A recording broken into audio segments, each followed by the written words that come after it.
Mengawali ceramah ini ada satu hadis di mana Rasulullah pernah bersabda, "Lis-shaimi farhatani farhatun indal imtari wa farhatun wa indal liqa'i rabbih." Ada dua kebahagiaan yang didapatkan bagi orang yang berpuasa. Pertama, bahagia pada saat berbuka puasa atau pada saat hari raya Idul Fitri. Tidak ada orang yang tidak bahagia di waktu buka, dan tidak ada juga orang yang tidak merasakan kebahagiaan pada waktu memperoleh hari Jaisah, yaitu hari raya Idul Fitri. Yang kedua, kebahagiaan yang didapat bagi orang yang berpuasa ketika berjumpa dengan Allah Subhanahu wa taala. Jadi orang yang berpuasa itu di akhirat kelak nanti akan berjumpa dengan Tuhannya. Kalau surga tidak ada apa-apanya dengan bertemu dengan Allah. Karena di akhirat kelak nanti ada 3 tempat. Yang pertama ada yang dikatakan al-jannah, surga. Yang kedua ada yang dikatakan al-maghfirah. Yang ketiga ada yang dikatakan al-muhabbatu, kecintaan Allah Subhanahu wa taala. Mereka inilah yang mendapatkan tiket, yang mendapatkan kendaraan di sisi Allah Subhanahu wa taala. Pada hari itu Allah mengatakan, yauma nahsurul muttaqina ilar rahmani wabda. Tahukah kamu bagaimana gembiranya orang-orang yang bertakwa, bagaimana gembiranya orang-orang yang berpuasa? Baginya disiapkan kendaraan pada saat itu. Kendaraan itulah yang membawa seseorang untuk berjumpa dengan Allah Subhanahu wa taala. Merek kendaraan itu waktu Pak Ibu bukan lagi mereknya Pajero, bukan mereknya Alphard, karena itu merek kendaraan di dunia ji. Tetapi merek kendaraan sebagai tumpangan kita menuju Allah adalah mereknya asyhadu alla ilaha illallah wa asyhadu anna muhammadan rasulullah. Mudah-mudahan kita termasuk orang-orang yang mendapatkan kendaraan itu. Yang kedua, hadirin jamaah, di dalam surat Taubah Allah berfirman, inna iddatas suhur indallahi hisna asara sahran fi kitabillah yauma halakas samawati wal arda minha arba'atun hurum.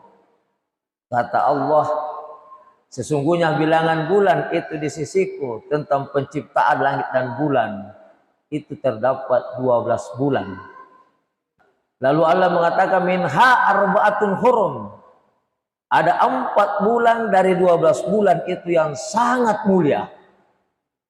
Pertama, Zulkaidah, Zulhijjah, kemudian Rajab dan Muharram. Tidak termasuk bulan Ramadan. Kenapa tidak termasuk bulan Ramadan? Karena bulan Ramadan itu adalah bosnya seluruh bulan. Dia penggawanya, bosnya seluruh bulan. Hadirin jamaah, karena pada bulan Ramadan ini adalah bulan yang sangat dimuliakan oleh Allah Subhanahu wa taala. Kenapa? Karena pada bulan Ramadan itu permulaan awal turunnya Al-Qur'anul Karim terjadi pada bulan Ramadan. Itulah sehingga bulan Ramadan bulan yang sangat mulia. Sekiranya Al-Qur'an itu turun pada bulan Rajab, pada bulan Sya'ban, pada bulan Zulkaidah, maka bulan-bulan itu yang akan menjadi mulia. Tetapi Allah tetapkan bahwa turunnya awal Al-Quran pertama adalah pada awal bulan Ramadan, di bulan Ramadan pada tanggal 17, di malam 17 Ramadan, ketika Rasulullah berada di Gua Hira. Hadirin jamaah, diturunkan oleh Allah dari Lauhin Mahfuz, kemudian turun di Baitul Izzah, itu namanya Lailatul Qadar. Sedangkan dari Baitul Izzah turun ke langit-langit, lalu turun kepada Rasulullah sallallahu alaihi wasallam, itulah yang dikatakan nuzulul Quran. Hadirin jamaah tarawih yang dimuliakan Allah Subhanahu wa taala. Karena itu di dalam Al-Qur'an yang menjadi manusia pilihan yang diturunkan Al-Qur'an kepadanya, tabarakallazi nazzalal furqan ala abdihi liyakuna lil alamina lazira. Maha suci Allah yang telah menurunkan Al-Furqan Al-Furqan artinya pembeda antara hak dan batil. Karena ada 3 namanya itu, Al-Quran, Al-Furqan, dan Az-Zikrah. Hadirin jamaah. Kepada siapa? Kepada hambanya. Agar ini menjadi peringatan bagi seluruh alam sekalian. Jadi dia katakan alam di sini. Yang namanya alam selain Allah adalah alam namanya. Yang terlihat oleh mata, yang tidak terlihat oleh mata, semuanya itu adalah alam. Dan sedangkan alam itu sifatnya fana, akan mengalami ketiadaan kecuali Allah Subhanahu wa taala yang baka, yang maha kekal. Jamaah tarawih yang dimuliakan Allah Subhanahu wa taala. Nah, oleh karena itu di malam bulan Ramadan, terkhusus di malam 17 Ramadan ini, marilah kita memperbanyak 2 amalan yang sangat dicintai Allah. Apa itu amalan? Perbanyaklah kita mengucapkan la ilaha illallah. Karena sesungguhnya kalimat la ilaha illallah itu, manakala kamu senantiasa membacanya, manakala mulut senantiasa basah dengan kalimat itu, maka itu tujuannya adalah untuk menghidupkan hati seseorang. Jadi kalau mau hidup hati tepat, perbanyak la ilaha illallah. Kalau ada orang yang mengatakan saya hidup hatiku, lihat zikirnya, apakah banyak la ilaha illallah. Kalau kurang la ilaha illallah, tidak hidup hatinya seseorang itu. Yang kedua, hadirin jamaah, ada yang dikatakan membersihkan hati. Apa itu membersihkan hati? Adalah perbanyak salawat kepada Rasulullah sallallahu alaihi wasallam. Perbanyak salawat kita. Manakala banyak salawat kita, sesungguhnya itu bisa membersihkan hati kita. Oleh karena itu salawat di sisi Allah Subhanahu wa taala adalah sesuatu yang sangat dimuliakan oleh Allah Subhanahu wa taala. Jangankan kita, Pak, semua ibadah yang diperintahkan Allah kepada kita, puasa, salat, zakat, haji, Allah tidak melaksanakannya. Tapi satu-satunya Allah memerintahkan dan Allah melaksanakannya. Innallaha wa malaikatahu yusalluna 'alan nabi ya ayyuhallazina amanu sallu alaihi wa sallimu taslima. Sesungguhnya Allah berselawat kepada nabinya dan para malaikatnya berselawat kepada Rasulullah. Kemudian Nabi Allah mengatakan, perbanyaklah pula salawatmu kamu kepada Muhammad. Salawatnya Allah kepada Nabi adalah merupakan bentuk kemuliaan Rasulullah, dimuliakan oleh Allah, ditempatkan pada tempat yang mulia, pada makam yang tertinggi dibanding dengan nabi-nabi lainnya. Salawatnya malaikat kepada nabi kita adalah merupakan bentuk kesyukurannya malaikat atas adanya Muhammad. Sedangkan salawat kita kepada Rasulullah sallallahu alaihi wasallam adalah merupakan syafaat yang kelak nanti yang diberikan di hari akhirat nanti oleh Rasulullah sallallahu alaihi wasallam. Di antara syafaat-syafaat Rasulullah yang kita dapatkan nanti bagi orang-orang yang cinta kepada Nabi tatkala di hari akhirat nanti, karena setiap manusia, setiap orang yang pernah hidup di dunia tanpa terkecuali mau orang kaya, orang miskin, pejabat atau bukan pejabat, pasti melewati jembatan yang namanya as-sirat, jembatan siratal mustaqim. Itu jembatan siratal mustaqim, Pak, tidak sama besarnya dengan jembatan kembar di Sungguh Minasa. Itu jembatan siratal mustaqim lebih tipis daripada pisau silet. Jembatan yang dibuat oleh Allah untuk menjatuhkan manusia. Kenapa dikatakan menjatuhkan manusia? Karena sangat selektif sekali, Pak. Kalau 100 yang lewat di jembatan sirat, kata Rasulullah, sebilangan kau malu ratir sirat kah? Tak satu yang selamat di atas sirat itu, satu selamat, berarti 999 yang tercebur ke dalam neraka jahanam. Lalu sahabat bertanya, ya Rasulullah, siapakah orang yang selamat itu ya Rasulullah? Kemudian Nabi mengatakan, lil musalli ala yanur ala sirat wa man kana ala sirat min ahlin nar lam yakum min ahlin nar.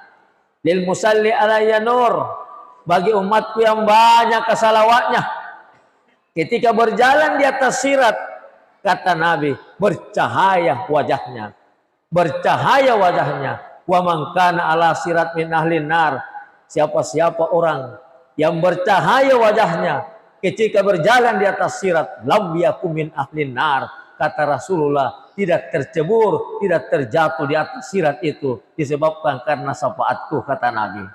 Jamaah tarawih yang dimuliakan Allah Subhanahu wa taala.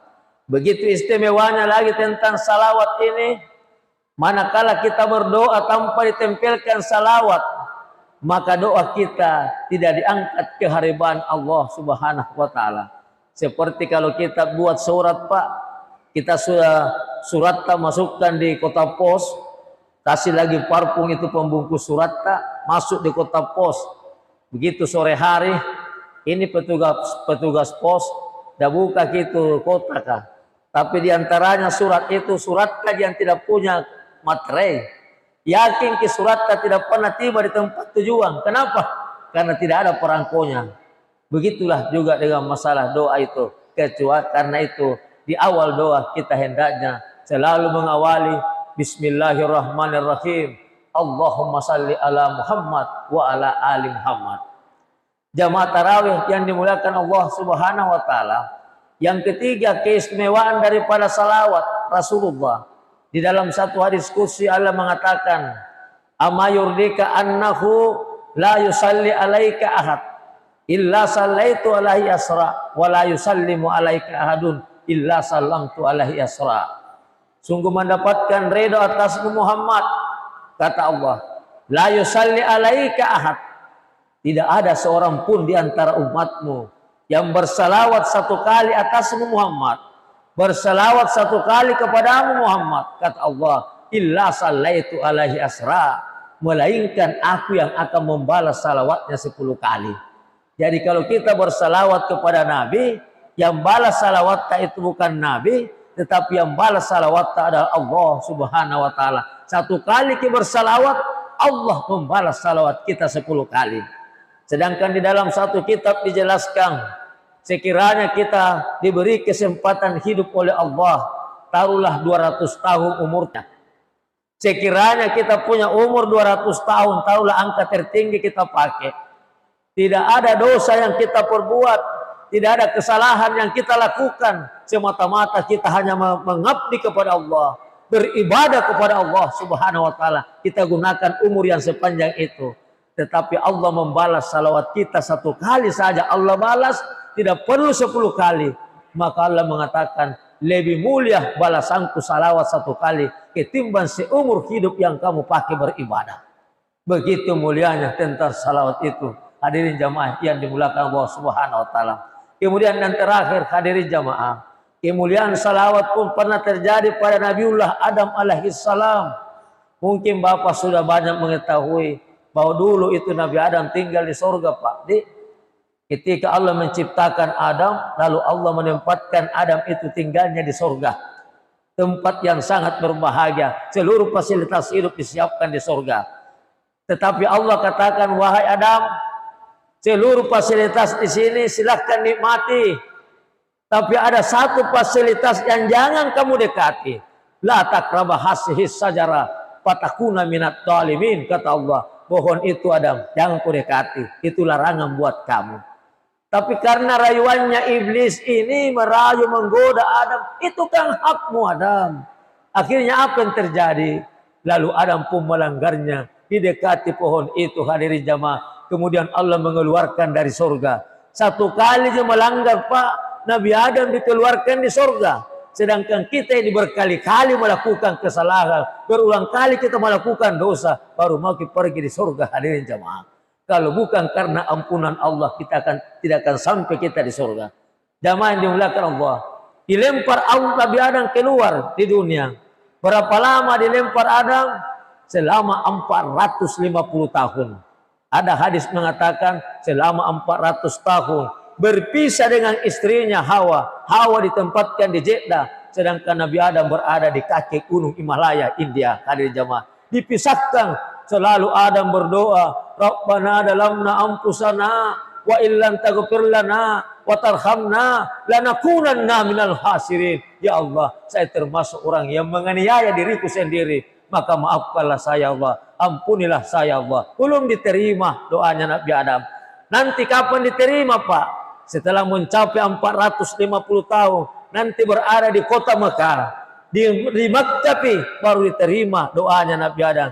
Itu pun pada saat dia mengawali doanya, dia berkata, Adam, demi kemuliaan Muhammad, ada katakan, demi kemuliaan Muhammad, demi kemuliaan Muhammad, ya Allah, terimalah doa ya Allah, ampunilah kesalahan ya Allah. Kemudian Allah mengatakan, wahai Adam, dari mana kau tahu nama itu Adam, padahal belum ada orangnya. Hadirin jamaah. Kemudian Adam berkata, ya Allah, tatkala saya melihat ya Allah, lalu di aras, berkilo-kilo di aras, ada cahaya di aras itu, tertulis di situ kalimat asyhadu Allah ilaha illallah wa asyhadu anna Muhammadar Rasulullah. Maka saya yakin di dalam hatiku, ya Allah, pastilah orang yang mendampingi namamu, pastilah orang yang sangat kamu muliakan, menjadi kekasihmu kelak nanti. Apa kata Allah? Sadaqta ya Adam, sekiranya kau tidak menyebut nama Muhammad, doamu kutolak Adam, tidak kuterima doamu Adam. Tetapi karena kau menempelkan kalimat Muhammad di situ. Jamaah ini dimuliakan Allah. Kira-kira Pak, sekiranya tobat tak nanti diterima di Mekah seperti tobatnya Nabi Adam. Kira-kira hanya orang kaya yang bisa berangkat naik di Mekah. Hanya orang kaya yang bisa diterima tobatnya. Sekiranya syaratnya diterima tobat nanti di Mekah, pasti itu kalau manjang aja, aku yang diterima tobatnya sabab kulen naik di Buta Makkah. Hari ini jamaah. Tetapi kita ini Muhammad diberi fasilitas khusus. Kenapa? Karena ada 3 kebahagiaan yang kita miliki. Pertama, ada yang dikatakan salat wajib. Yang kedua, ada yang dikatakan salat sunat menutup salat wajib kalau ada luban-luban apa. Yang ketiga, pada umat Muhammad itu diliputi oleh ampunan Allah Subhanahu wa taala. Oleh karena itu, bagaimanapun besarnya kesalahan umat Rasulullah, sebanyak buih di lautan, sebanyak pasir di daratan, ditambah lagi sebanyak pohon yang ada di daratan ini, asalkan dia tobat kepada Allah Subhanahu wa taala dengan taubatun nasuha, dengan kalimat la ilaha illallah, dengan penuh keikhlasan, maka diterima tobatnya oleh Allah Subhanahu wa taala. Syaratnya terakhir ini Pak, asalkan ikhlas kepada kalimat la ilaha illallah. Kira-kira ini bagaimana Quran kita mengucapkan la ilaha illallah? Karena kalau salat kita pasti baca gitu kalimat la ilaha illallah. Batal salatnya kalau tidak baca. Pertanyaannya sekarang, apakah kita sudah termasuk orang yang ikhlas pada kalimat la ilaha illallah? Kemudian sahabat bertanya, ya Rasulullah, jelaskan orang yang ikhlas pada kalimat la ilaha illallah. Dalam satu hadis Nabi mengatakan, man qala la ilaha illallah mukhlishan dakhalal jannah. Siapa-siapa orang yang bisa mengucapkan kalimat la ilaha illallah mukhlishan dakhalal jannah. Nabi mengatakan, ikhlas kau mengucapkan la ilaha illallah, maka tempatmu di surga. Sahabat bertanya, qila ya Rasulullah wa ma ihlamuha? Bagaimana siapakah orang yang ikhlas pada kalimat la ilaha illallah? Bagaimana ciri-cirinya ya Rasulullah? Kemudian Nabi berkata, mau kau tahu ciri-cirinya? Iya ya Rasulullah. Kemudian Nabi lanjutkan sabdanya, qala allazi tahjusuhu an majarimillah.